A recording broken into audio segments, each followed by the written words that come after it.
Hey, how's it going, everybody? Happy New Year. 2025 is here. This is going to be my first video of the year. And before I get into it, I got to give you guys a little bit of backstory here. So, my friend had a launch model PlayStation 3, and it ended up getting the yellow light of death on him back in 2015. So, he went and got a super slim PS3 directly from Sony. I think they only charged him like $100. All he had to do was send his old one in, and because I don't know, I guess maybe they were able to fix those and flip them. I don't know, but yeah, he got a super slim model shipped to him in return, and he only had to pay $100. But a few months after that, he got a PlayStation 4. So he had his PS3 just sitting around in his closet collecting dust for probably like the last 10 years. So I finally decided to give him an offer for it, and I bought it from him. As well as all of his games and the controller and everything. I gave him a good deal on it, $250, and he needed the money, so I guess he spent too much on Christmas. I don't know. But yeah, the super slim model. This is manufactured in, I think it said August of 2012. So this is like one of the first manufactured ones. Let me see if I can find the manufacture date on this thing. Well, here's the model number, CECH4001B. That's the model number. Manufactured August 2012, yes. So there you go. So the Super Slim's not my favorite model. This is the one with 250 gigabyte hard drive built in. I know some of the last ones came out with like a 500 gig hard drive. That would have been nice, but you know, it's not my favorite model, but it is very quiet. It's the one that has that sliding disk drive. For those that don't know, you just sliding disk drive. It doesn't have the slot loaded disk drive, which I kind of like. I think it looks a little bit fancier. There is some scuffs and scratches on the plastic here. This is a very cheap plastic up here. It's just glossy. Not my favorite model. In my opinion, I think the regular Slim model was the best. I think it holds up the best. It just looks the best in my opinion. It's still very quiet, and I don't know. I just think the Slim was my favorite, but it's not a bad unit. So that's the one I put in my bedroom now. So I've upgraded, guys. I'm balling now. I went from a PS2 to a PS3, and maybe in 15 years I'll put a PS4 in my in my bedroom. Even though I could put one in there right now, I don't know. I kind of like the PS3. But anyways, this is what I did have in my bedroom: a PlayStation 2 Slim. Now this is by far the smallest console that Sony has ever put out. And yeah, I replaced my 8 megabyte memory cards for a 64 megabyte free McBoot memory card. And this memory card is for the PS1. So you can save your PS1 games on your PS2. That's my PS2.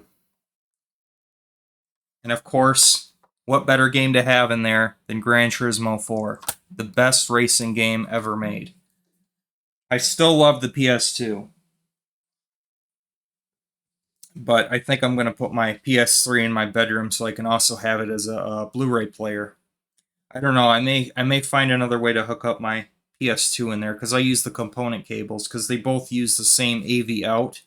The Super Slim, unlike the Xbox 360e model, retain the AV output. The regular, it doesn't use any proprietary bullshit. It uses the same connector. They did not change the connector type. So anyway, yeah, that's the PS3 I just picked up. It's replacing my PS2 in there, mainly so I can have a Blu-ray player in my bedroom as well. Anyways, yeah, and I got a ton of games along with it, so I'm going to show those off. So Earth Defense Force 2025. What a great game to start playing in 2025. I've never played this one before, but I have checked out a couple of the Earth Defense Force games. They're very fun. They're just fun, crazy bullshit games, just fun to fuck around with. So I got that. This is a great game. Army of Two, The Devil's Cartel, Overkill Edition. I have a copy of this on Xbox 360, but I don't think I had it on PS3, so now I do. Great game, by the way. It's really fun. A lot of customizable options for your guns. It's just a fun time, especially if you got a buddy coming over or something, you want a good game to play. It's a good game to get into. Splinter Cell Blacklist, kind of the black sheep of the series. I haven't really, I don't think I ever played this one, but I've played. My favorite was Conviction. Splinter Cell Conviction's my favorite, but now I've got Blacklist as well. I believe this is the last one in the series. So I don't know. I guess that didn't sell well or something because they never made another one after that. I this is like I think the one duplicate out of the all the games that I have in my collection, but this is a great game. Diablo 3, Reaper of Souls edition. I don't know if I had yeah, I don't know if I had the Ultimate Evil edition. That's the Ultimate Evil edition. So Diablo 3, Reaper of Souls, Ultimate Evil edition. So I guess that comes with like extra DLC or whatever, which they also when they released the game on PS4, I think they put out that same DLC on PS4. But anyway, Silent Hill Homecoming. I've never played this one before. I'm not really big on Silent Hill, but I've never even heard of the Homecoming one. I don't know, maybe it's good. Child of Eden, whatever the hell that is. And it advertises PlayStation Move, and it says that it's 3D compatible. You know it's an old game when they're talking about 3D. Yeah, HD video output. It does 480p and 720p. It doesn't even do 1080. Yeah, I'm starting to get nostalgia for a lot of this PS3 stuff because if you look at the back of the case, it's just kind of like, oh my god. I mean, just look at this one. Required hard drive disk space, at least 393 kilobytes. This one's Street Home Court. Every legend has a beginning. Indeed. Yeah, see, this is the kind of stuff we're gonna miss about physical media. Being able to like look back after all these years and like see how they're advertising the game and how they're kind of showcasing it. Just having all this little writing in the back here, just showing off like the specs of it or whatever. I mean, it's just stuff, little things like that. That's just I'm really gonna miss when we go into this next generation. I don't even know how to pronounce this one. Shaddai El Shitty? I don't know. Ascension of the Metatron. However the fuck you pronounce that, I don't know. It's some Japanese shit. I don't know what that is, but I'm sure someone's gonna be like, oh my god, I know that game. So there you go. I don't know, looks kind of good. I've never heard of it. Journey to a world that no mortal has seen. Experience an adventure that perfectly balances and fuses together different types of gameplay 3D exploration, 3D battles, 2D exploration, 2D battles, and even driving. Lose yourself in constantly changing dreamscapes crafted with a revolutionary artistic style. Prepare for an intense audiovisual trip into the mind of visionary game director Sawatsuki Taka, whatever the fuck. I don't even know how to pronounce his name. Definitely Japanese. So, there you go. Tom Clancy's Ghost Recon Future Soldier, a game I have on the Xbox 360. Really pushes the boundaries of the 7th generation console graphics. This is a really good looking game for these systems. At least it was on 360. I don't know. It might run like dog shit on PS3. But I don't know. By 2012, I think they finally got to grips with the Cell processor. Ultra Street Fighter 4. There you go. Yeah, you guys know I'm not big on fighting games. I think they're very repetitive, but you know, cool. Now I can say I have a Street Fighter game, I guess. Azura's Wrath. That's a game I'm familiar with. I've played this before, but I don't think I owned it, so now I do.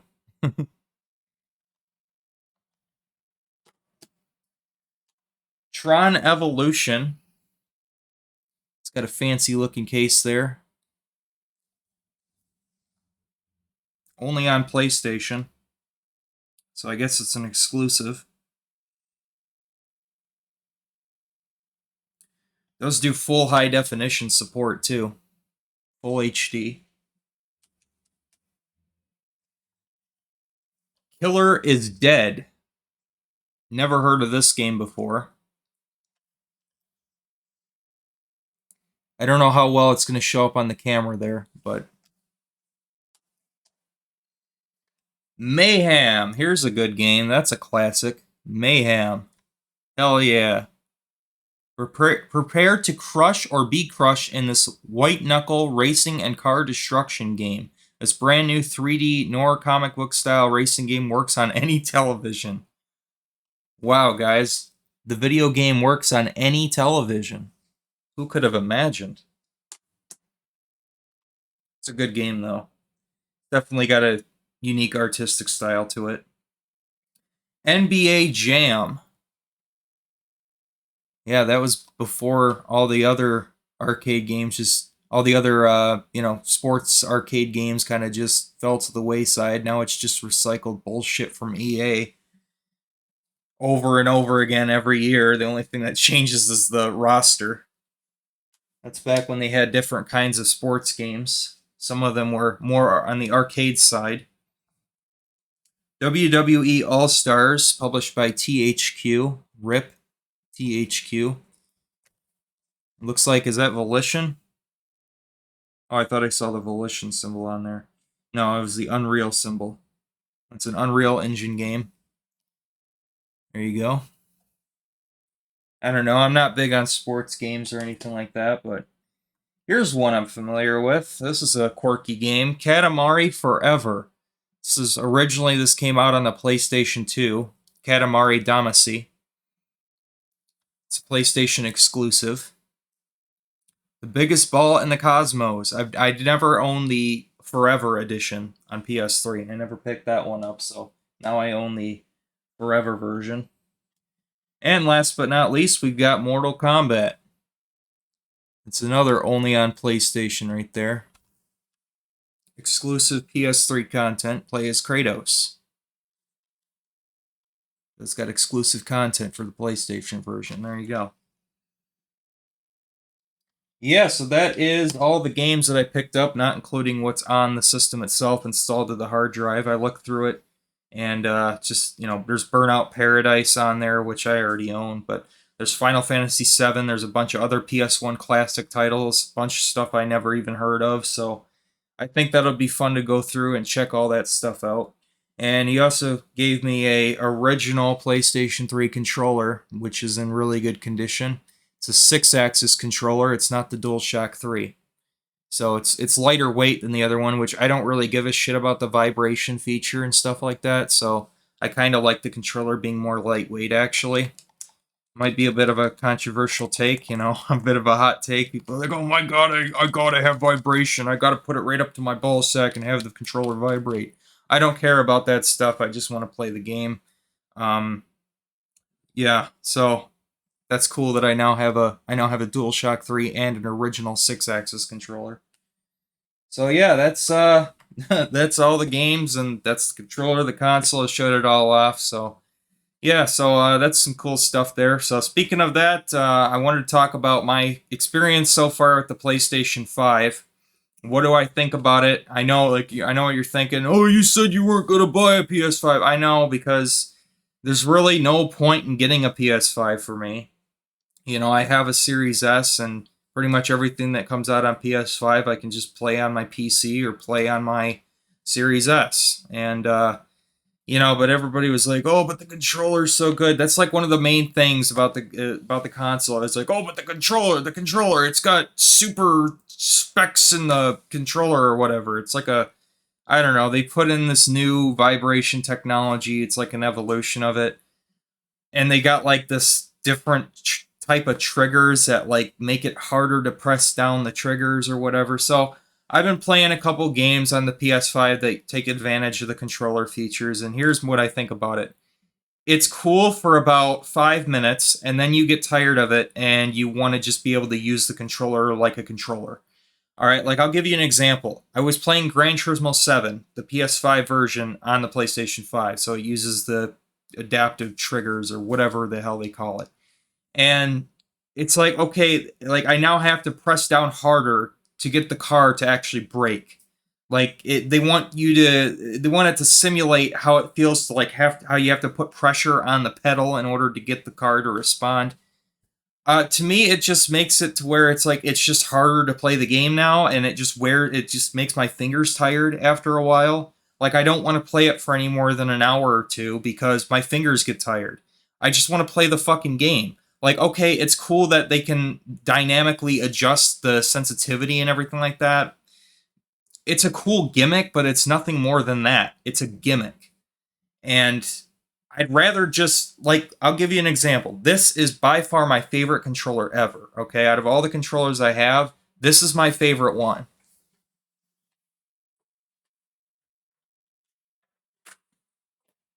This is the controller that I've been using with my Xbox Series S. This is the Gambit dual core wireless tournament controller, okay? Very comfortable controller. I can easily press both the triggers, and my fingers won't get tired from using the damn controller. Wow, what a foreign concept. Yeah, I'm not a fan of the DualSense controller. I mean, the layout of it is fine. It feels pretty much just like a DualShock 4. It's fine. I don't mind it, but like this weird haptic feedback shit, is there any way to turn that off? If anybody knows, please leave it in the comments because there's definitely games out there that use this feature where it's just like, I don't want it to even do that. I want to be able to just easily press the controller triggers down. Another thing I'm not really too fond with the PS5 about is the way I have to transfer my save files over. Like it was a convoluted mess. So you guys know I have an external hard drive for my PlayStation 4. Well, I can't just, I have to transfer my save data that I keep on my internal storage of the PS4, and I wanted to move it onto the external drive so that I can then transfer it over to my PS5. Now, in theory, on paper, this should be no problem, right? So I had forgot to do that though. So I disconnected the external drive from my PS5. I plugged it back into my PS4. I booted everything up, and after waiting 10 fucking minutes for the external drive to load, yeah, that's something I don't miss about PS4 is loading screens. But after waiting an eternity for the drive to figure out what the hell it's doing on my PS4, finally I'm able to go and mess around with it. So I go and I think, okay, this should be no problem. All I should have to do is go into the storage, hit save data on internal storage, and then transfer all the save data over to my external drive. Except that guess what? There's no option to do that. The only option I got was to delete the save data. It gave me no option whatsoever to transfer the save data onto another drive. Yeah, so that's Sony. So I found another option in the system menu that supposedly would let me do that, but it says that you can't transfer the save data to a drive that you're using as extended storage. What the fuck else am I going to be using the hard drive for? So I guess what it wants you to do is you have to take a different drive, one that you haven't formatted specifically for your games yet, because what else are you going to be doing with an external hard drive on your PlayStation 4? You're going to be using it for extended storage. What the hell else? But no, you have to take a blank drive and then I like a flash drive, I guess, and then plug it in there, and then maybe it would let you do it. Or alternatively, what they really want you to do is sign up for PlayStation Plus so that you can access their cloud storage and then move the save data to the cloud storage and then transfer it to your PS5 for $10. And of course, they're hoping that you will stay subscribed to PlayStation Plus. I literally was better off, like I had to just subscribe to PlayStation Plus for a month, spend $10, just so I could easily transfer around my save data, because they make it such a pain in the ass process to transfer from PlayStation 4 to PlayStation 5. You would think it would be so straightforward, right? I mean, just transfer save data from one drive to another drive, and then that drive to the internal storage on the new system. It should be easy in theory, but it's not, because, I feel like they really are not making a profit on PlayStation 5. So I just feel like they cannot find ways to cost reduce the system enough. So they're just trying anything and everything they can to try to claw back money. Because really, the only thing I'm going to use the PS5 for, the only reason I really wanted it, is so I could run my PS4 games at 60 frames per second. That's really about it, guys. Like, because I'm a live streamer, I don't want you guys to have to sit through, 10 fucking minutes of loading screens, especially when we're playing Red Dead Redemption 2. And that's really the only reason I got the PS5, is just so that, I mean, yes, are there a few PS5 games that I would like to play? Absolutely. There's Astro, there's Ratchet and Clank Rift Apart, and there's, I guess, Spider-Man 2. And that's it. Like, there's nothing else. Like, I can't really think of any games that, oh my god, I need to get a PS5. And a lot of these games that do come to PS5, they just get ported to PC anyways. Like, I already technically have Ratchet and Clank Rift Apart on my gaming laptop, and it runs fine. Of course, the PS5 is going to look better because, yes, it is better spec than my gaming laptop. My gaming laptop is about the equivalent of a Series S. Well, maybe a little bit less powerful than a Series S, but with more RAM. So that's, of course, the PS5 is going to look and play Ratchet and Clank better than it would on the gaming laptop, and that way I can stream it too. So that would be cool. So I think I'll be doing a playthrough of Ratchet and Clank Rift Apart, because yes, I did pick that game up. Sealed copy of Ratchet and Clank Rift Apart. There you go. So yeah, I mean, there are definitely like games that I want to check out though. Um, but by and large, I just got it as a backwards compatibility machine. I use it for the same reason as I use my Series S. Well, I mean, most of the time I'm just playing Xbox One games, or most often really Xbox 360 games on my Series S, and they run extremely well on there. I know there's a lot of people crying and complaining about the Series S and how it's holding games back. What fucking games?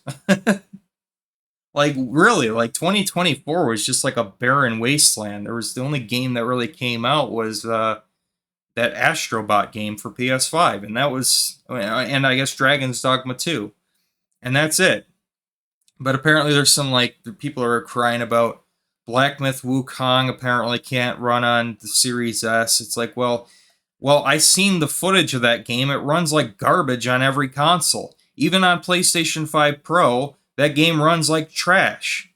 So clearly they just don't know how to optimize the games. I mean, look, I get it that the split memory thing of only having like 10 gigs of RAM could be a bit of a challenge, but you can't sit here and tell me it's holding games back when we still have the Nintendo Switch with 4 gigs of RAM still hanging around. And there's still no successor to that console. Sony is still supporting PlayStation 4, but everybody wants to jump on the Series S and hate on that. I like the Series S. The only thing I don't like about it is that there's no disk drive on it, and there's no accessory option for a disk drive. But yeah, I've been using a third-party controller. This is better than the DualSense controller, in my opinion. I really, really like this controller. You get the back buttons here. This was only $40, by the way. I got this on sale at GameStop for $40. The DualSense is a $75 controller, which is absurd. But this is a very comfortable controller. You don't even hear any of the clicks or anything while I'm playing the game. It's a silent controller, it's very responsive, and it's very comfortable. So this still, to me, is my favorite controller ever made. I'm probably going to buy a second one of these just so I can use it on my PC and not have to detach it from my console. But yeah, the DualSense, a lot of the stuff in it is a gimmick. Yeah, the vibration and stuff, it does feel like it is kind of a generation ahead of what's in something like this. But really, I just want it to be responsive and comfortable. And this stuff that they're doing with the adaptive trigger stuff, it just doesn't really appeal to me. it was cool for about 5 minutes, and then I wanted to turn it off. So if anybody knows how to turn that shit off, let me know, please. Anyways, yeah, I'm still I. It's an okay console. The PS5 is it's a PS4 Pro on steroids.